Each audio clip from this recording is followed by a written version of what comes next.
Hello everybody, my name is Ian and I am here to introduce you to one of the budget decks that is, I think, the best for starting out in Eternal right now. There are a variety of different options. It can be really confusing as to where to begin, where to go, and this whole video, it should be a guide to you of where you should start out from when you first start playing the game, and then where you should move towards as you're building your collection. The deck I'm talking about today is Skycrag Aggro. This is a very good budget deck for when you're beginning to play the game because it has a number of very high quality cards that you will see play all the way up to the top tier of Constructed, and you'll be really happy and find a lot of success with it. What you're seeing right now is a game I recorded earlier playing the budget version of the deck that we're going to take a look at in a few moments, just playing it on against the Gauntlet, playing against the computer.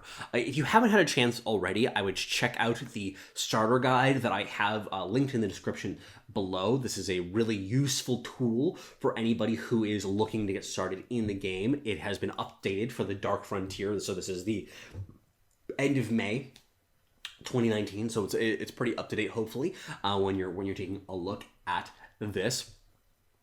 And one of the things I do mention there is that you should be focusing when you begin by taking on the Gauntlet and going all the way up to Master. So this deck should be sufficient to get that done for you, and I would encourage you to try it out for that purpose. But hopefully you've been able to pick up already from watching the game, this deck plays a lot of cheap units. It's looking to end the game as quickly as possible. It is a very aggressive deck, and all of the versions of the deck that we're going to talk about today are going to be of a similar style. You also see it does include some rares like this one, like the Shogun Scepter that I'm just putting on my Yeti right here. And this is a one though that should be available to you in the starter decks that you begin with. But yeah, we're going to end the game momentarily once our opponent does very little, and then we're going to take a look at the specifics of the deck afterwards. But yeah, no, this is a style of deck like the Skycrag Aggro decks have been competitive basically consistently for the last couple of years. So there's usually at least tier 2, tier 3 kind of quality decks. So it should be able to get you to Masters once you've filled out some of the essential slots. So it's very powerful given the cost of the deck. So this is the deck itself in the most budget-friendly version of the deck. Like cards like Oni Ronin, Dusk Raider, Torch, Permafrost, Flame Blast. These are all constructed quality, Masters level quality cards that see play the entire time. So you should feel pretty comfortable making them, even if you have to invest a little bit of Shiftstone to build these commons and uncommons. I usually don't encourage people to spend Shiftstone on commons and uncommons because you usually accumulate them sooner or later. These are some exceptions. They're really, really high-powered ones, and you don't really want to wait around to just build them up from your collection and wait till you open them in packs. So this is a couple other things to mention in the deck list. There are a few cards that are a little bit lackluster. I think the Shiny Finder is mediocre. The katanas are also not insane. So there are a few cards here that you don't necessarily want to build yourself if you don't have them already. Like Mortar 2, this is another one. Feel free to supplement them with other commons and uncommons that you have that you think are good, that are cheap as well, that fit into this kind of aggressive archetype. So some of them is like the Sensari Dervish is one that's in the Dark Frontier packs.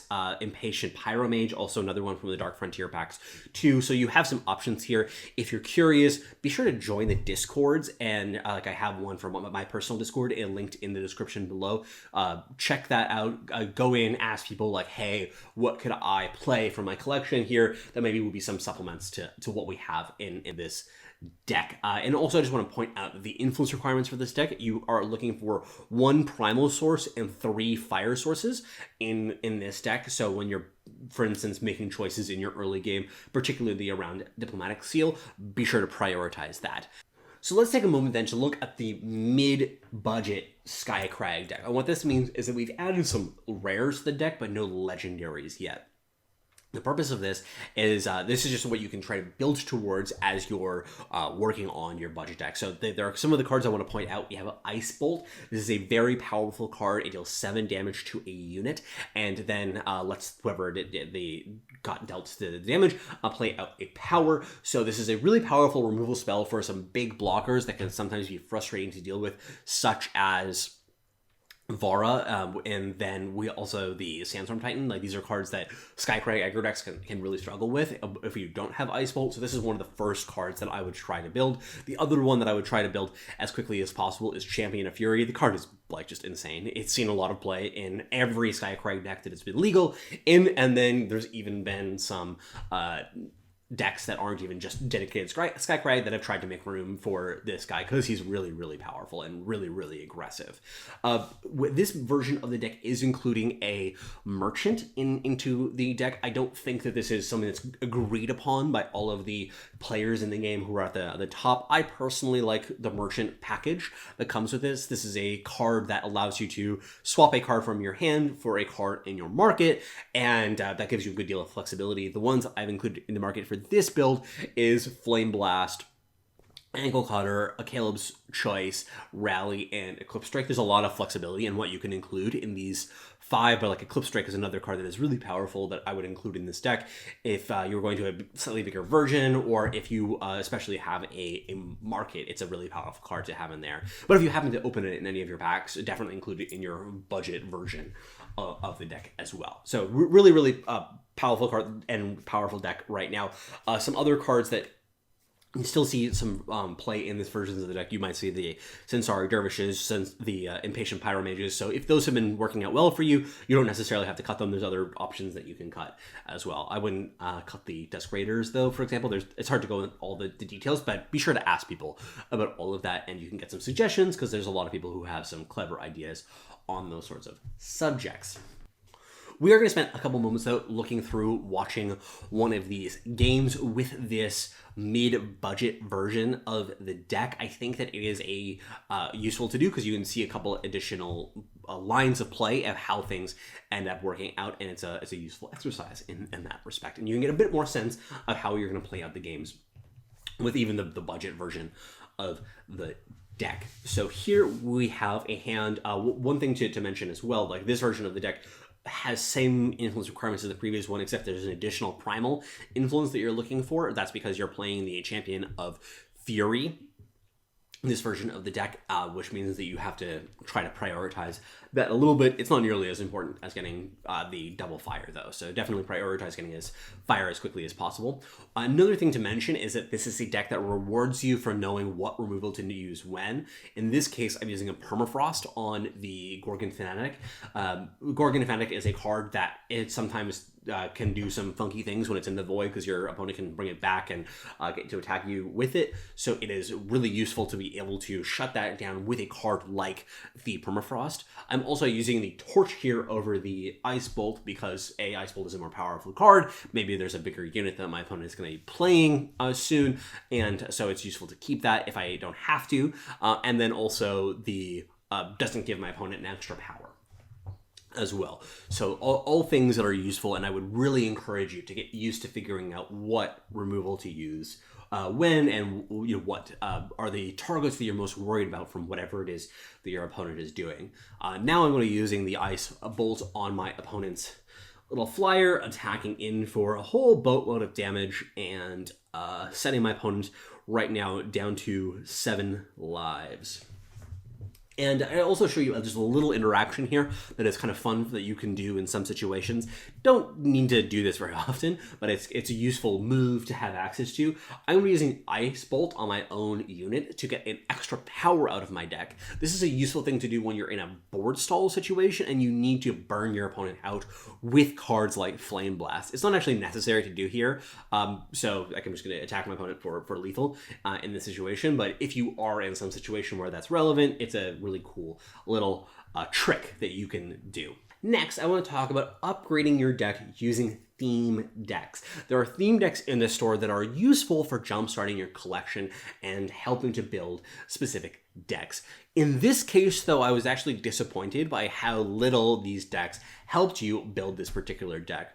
For example, there is a Skycrag faction deck that is in the theme decks, but when I looked through the deck, I found that there wasn't a whole lot in it that was really that helpful. It does have access to an aspect of destruction, which might be useful in the market, I guess.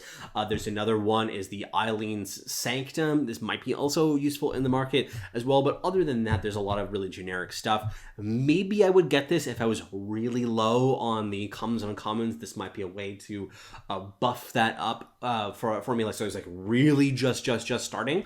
I might get it, but really wasn't impressed by it. You do get the Lethrite Soothsayer if you're going for the Elysian deck. This is one that I would actually be, I think, happy to put into my deck, especially in the most budget versions, but it's still not crazy. Other rares there, like Crashing Avalanche, is not too exciting.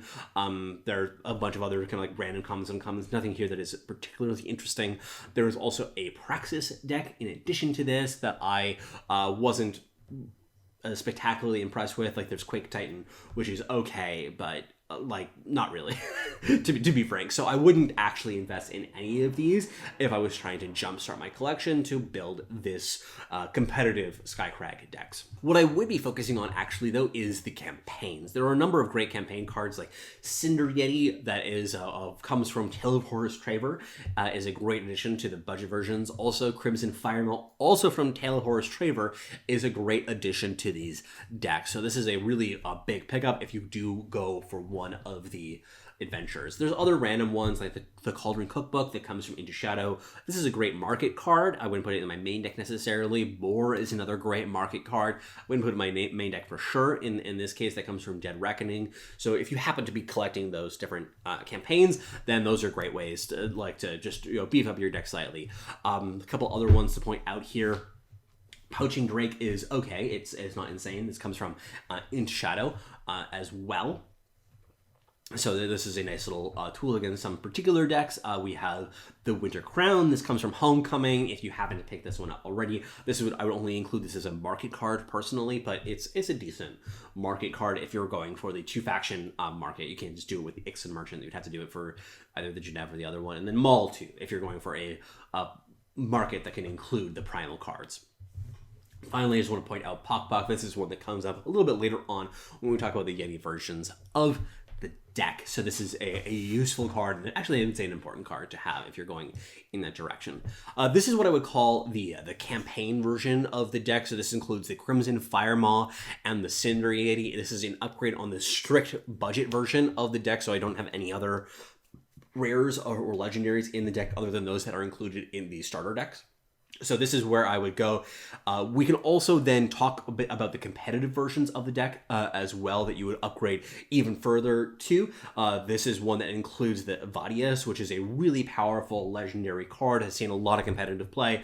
Not everybody likes him nowadays, but I think that he is quite strong, and I actually have a video based around this deck that is linked in the description below. Make sure you check that out if you want to see more about this playstyle. Finally, let's talk about some Yetis. This is a really fun version of the deck. Plays Wump, plays Thudrock Monument. This is going to be a pretty hefty investment. I don't even have 4 of the Thudrock's Monument right now, so I would be sure to, if you're really invested in this playstyle, you really like this, and you really like the Yetis theme particularly. There's also a lot of campaign cards that you need for this one. You can go deep and put this one together too, if you like. But this is like more down the road. These are the masters level, like the top tier competitive level versions of the deck. And I know that RNG is a big fan of this one. Now, if you want to learn more about what different kinds of decks that you can build using this shell, like what's the most up to date, depending on when you see this video, like you're seeing this like 1 to 6 months in the future, be sure to check out the Eternal Warcry. I would actually go to Eternal Warcry and search the Champion of Fury. This is a really powerful card in this deck. Has seen tons of play in this deck and other decks like I mentioned, but what you can do is you search it in Eternal Warcry and you'll be able to see all of the recent decks or popular decks that have the Champion of Fury in it, and you can look from those and say, oh, hey, there's a new version of the deck that somebody is suggesting. You can also see the number of views on the decks, or like the number of comments as well, and this is a great resource to pick up more up-to-date versions if that's what you're interested in. But that will do it for me today. This has been really fun to do with you. If you want more information about all of this, I know I mentioned a bunch of times, but I'll say it again. Be sure to check out the links that are in the description. There's links to the competitive deck lists, to the budget deck lists, and everything that you can use and work with. And of course, the starter guide, if you haven't had a chance to see that already. But this should be a useful resource. I'm hoping to do some more videos like this if this isn't your play style, if the aggressive mindset isn't where you want it to be, and you want to go for something a little bit more fair, then I will be addressing that in some of my other videos. But that'll do it for me today. Thank you so much for joining me. Be sure to check out the different ways to support me if you have benefited from this, and I will talk to you later.